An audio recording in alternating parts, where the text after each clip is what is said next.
कोई माने या ना माने, लेकिन सच यही है कि भारत में इस समय जिस तरह का लोकतंत्र चल रहा है उससे लोग अब बुरी तरह से उब चुके हैं।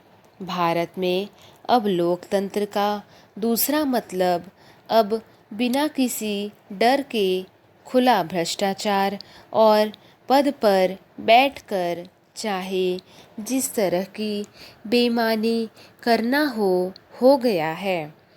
यहाँ लोकतंत्र का मतलब आम आदमी के लिए जुए, सट्टे और लॉटरी से अधिक नहीं है।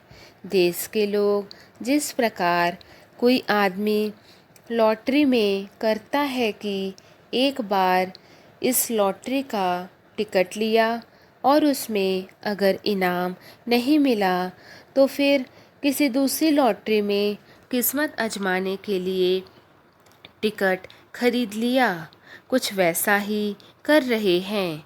लेकिन यहाँ अनुभव बता रहा है कि एक बार लॉटरी में तो भूले भटके से चांस लग ही सकता है, लेकिन जिस तरह का लोकतंत्र अपने यहाँ चल रहा है उसमें एक सच्चे, ईमानदार और केवल देश के व्याप्त हित को ध्यान में रखकर काम करने वाले नेता और उसकी सरकार की कल्पना नहीं की जा सकती।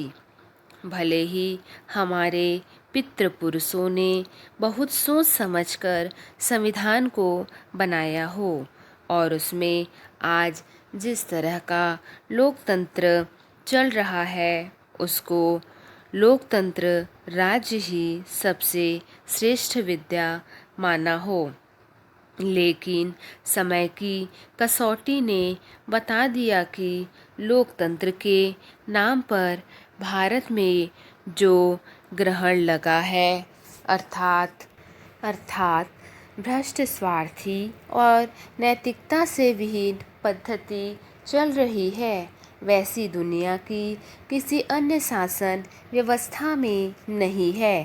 तानाशाही के बारे में कहा जाता है कि वह सबसे खराब व्यवस्था है।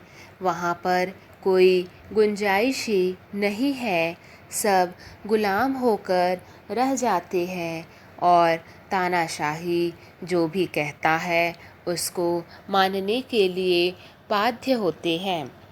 तानाशाही भी यही करता है कि उसे जहाँ भी कोई विरोधी दिखाई देता है उसे समाप्त करने में देर नहीं करता। उसका सारा समय केवल अपनी कुर्सी की रक्षा में जाता है। उसका सबसे पहला काम यही होता है कि अपने चारों ओर सुरक्षा की एक पक्की दीवार खड़ी कर ले और उसके बाद वह काम करता है। भारत में यदि हम अपने यहाँ लोकतंत्र के व्यवहारिक स्वरूप को देखें तो स्पष्ट होगा कि यहाँ पर चुनाव होने के बाद जो भी व्यक्ति केंद्र या राज्यों में सत्ता के शिखर पर जाता है तो उसका अधिकांश समय केवल इसी में लगा रहता है कि उसकी गद्दी सलामत रहे। यदि उसकी पार्टी में किसी प्रकार का असंतोष नहीं है और कोई उसे चुनौती देने की स्थिति में नहीं हो।